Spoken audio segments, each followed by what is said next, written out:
here. Thanks for stopping by. I was trying to show you the last glimpse of the Sandia Mountains that's in my rear view mirror there. As I drive, not into the sunset yet, but up north to Pagosa Springs is where I'm headed. But where you're looking at now is the Jemez, San Isidro and Jemez Valley up into the Jemez Mountains. Isn't that pretty? I don't know if you can appreciate it as much on the screen as I can with my eyes. I think the eyes do a better job, and we're lucky to have the screen as well, though, so we can share, huh? And that's really what I wanted to talk about once again, is sharing, having people to share with. And now that we have the internet, we always have people to share with. Although sharing with people in person is obviously the very best, you know, sharing on the internet. Well, actually, I shouldn't say it's the very best. They both have their pluses and minuses, right? So there are things about sharing on the internet that are pretty cool, that are different from sharing in person. Like that you get to go all over the world, basically, and see out into the wild, wild west here in New Mexico. This is basically central New Mexico. We're right outside of Bernalillo, which is right outside of Albuquerque, in the center of the state, basically. It's a very large state. As you can see, there's a lot of open space around here. I know I have friends come from the east, and sometimes they're blown away the first time they come out here because they just couldn't even imagine that there's this much space with no towns in it, no people in it. There's a few people here and there, but not nearly as many as on the coastlines, right?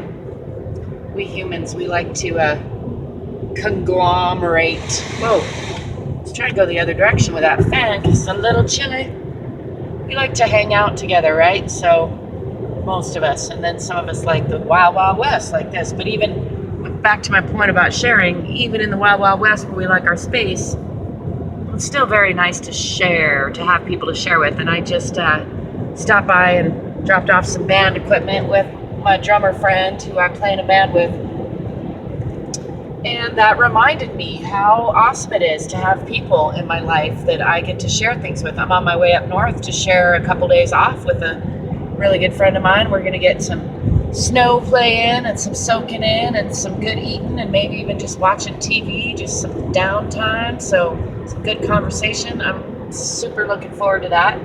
And I'm super appreciative of you there and out there in the world and sharing through the internet. You can share your comments. I can share my view and my words. You can share your view and your words. It's pretty cool, I think. It's a pretty awesome life. That's what I keep coming back around to. Awesome. That's what I keep saying. I know. I'm going to say it again. It's a pretty awesome life. Look at those mountains. Look at that sky.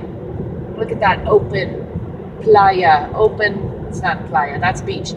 It's kind of like that out there, though. I'll tell you a story. I went out just about where we are now one time with some friends of mine. Actually, it was my son's father and a couple of friends of his, and I think it was before we became parents. Now I can't remember. Maybe we had just become parents. In any case, the four of us, without any kids, drove out here and parked right here along the side of the road somewhere, and then we hiked way out there past that first arroyo, which is down at the low point in there. Quite a ways, like, I don't know, a couple hours out there, so past where you couldn't see the road anymore. And we found these big swimming holes. First we found a big hole with a tree at the bottom. It was dry, just a big bubble that had popped in the earth.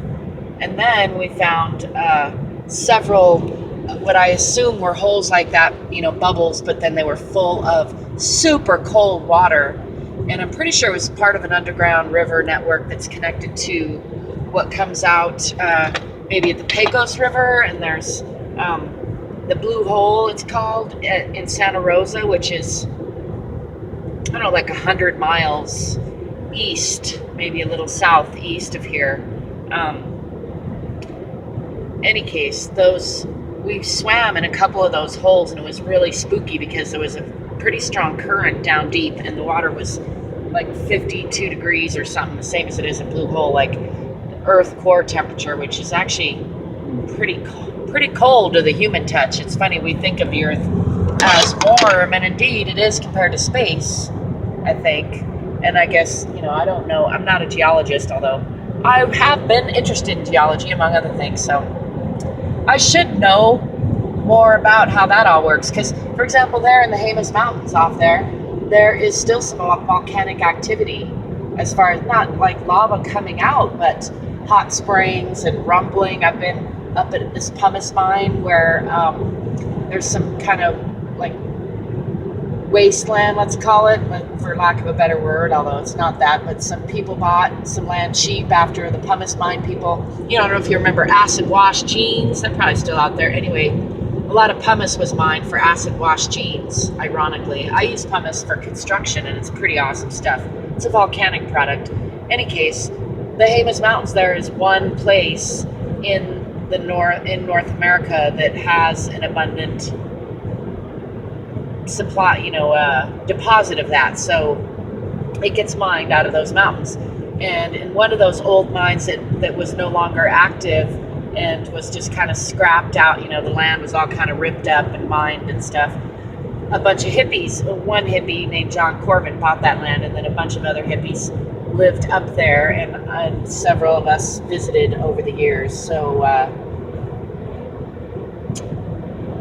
kind of lost my I just realized that I was telling you the story of the swimming holes, and then somehow I got up into the Jemez Mountains to the pumice mine. That was kind of funny. Even funnier how I just realized it. In any case, I was trying to get my sunglasses out of your way. Those are the Jemez Mountains. Out between here and those Jemez Mountains is a longer distance than it looks. And in that distance, there's some underground rivers that are pretty cool. Some are hot and some are cold. That's what I was getting at. Now I remember how I got there. So it mystifies me how it could have like super hot water, and I guess it's just exactly that. It's where the molten core. Ooh, now I'm remembering my geology. So there's a molten core, and there's like holes in the like weak points in the crust sometimes where that core pops up, and that's where we get a volcano or volcanic activity, and that's where it heats the water and other things around it. And in other places, it is mostly around 52, 55 degrees. Probably a little range there, though it holds pretty steady. My Head Hutt construction project and my food dog both have underground portions as an experiment in temperature control, and indeed passive temperature control rather, and it does work pretty well. That was a lot of information about not much, huh? I hope you're enjoying some view. I hope you're enjoying sharing, which I think is where I actually started, other than telling you how mystified I am by temperature differences in water and the earth, which is kind of silly when I say it out loud, but that is what I was pondering today. I hope you're pondering something good, something that makes your brain happy, something that makes you smile. And until next time, peace, prosperity, positivity, and playfulness.